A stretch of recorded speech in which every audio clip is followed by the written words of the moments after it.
Fellas, if there's anything I despise more, it's school projects.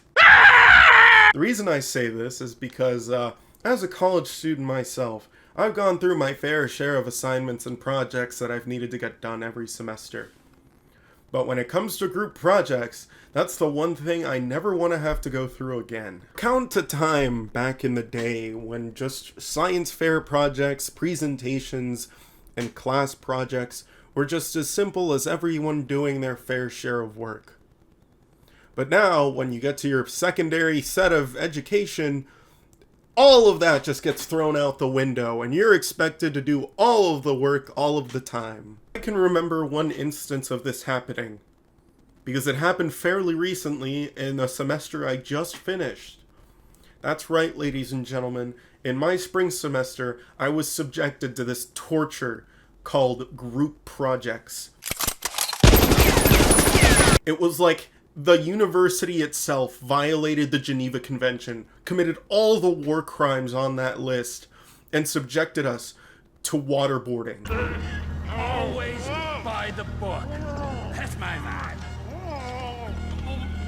Go fuck yourself! This happened at the very beginning of the semester in one of my classes that I was taking called Homeland Security, which, if you couldn't guess by the name of this class, it was about the U.S. Department of Homeland Security.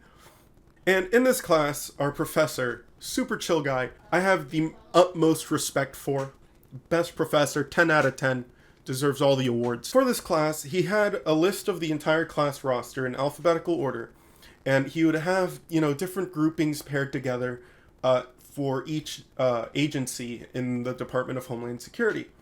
And of course, because my real last name starts with an A, I'm the one to go first. So I was paired up with, let's call her Lisa, and we were assigned to go into the TSA and talk about them.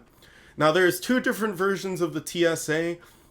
There's the ones that you usually see at the airport, and then there's ones you see elsewhere. And we had to do the ones from the airport.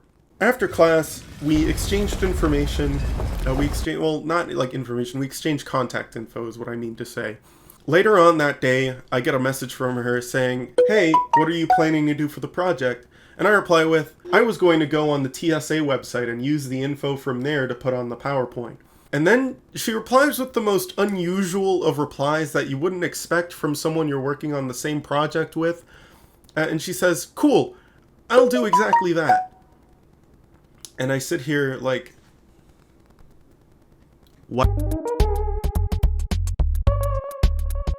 I already said I was going to do that stuff, so why are you going to do the work I said I was going? It was a whole mess. So I just reply with, okay. And then, at the time, I was doing some epic video game gaming. What's really bizarre is the fact you get no bitches.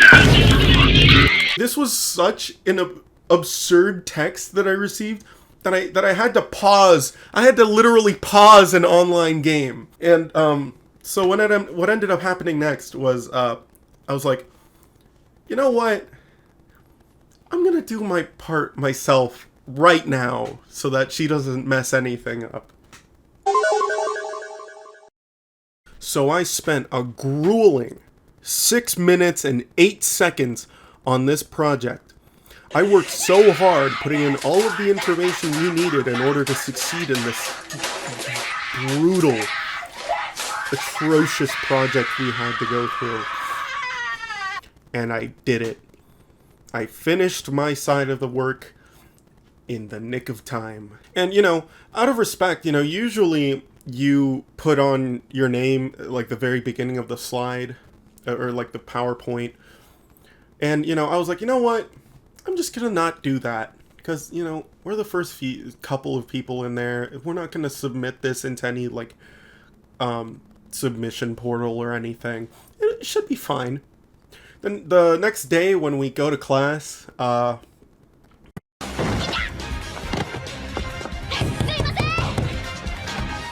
moral of the story, ladies and gentlemen, don't trust your classmates.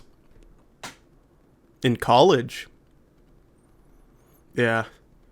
That's totally what I was going to say.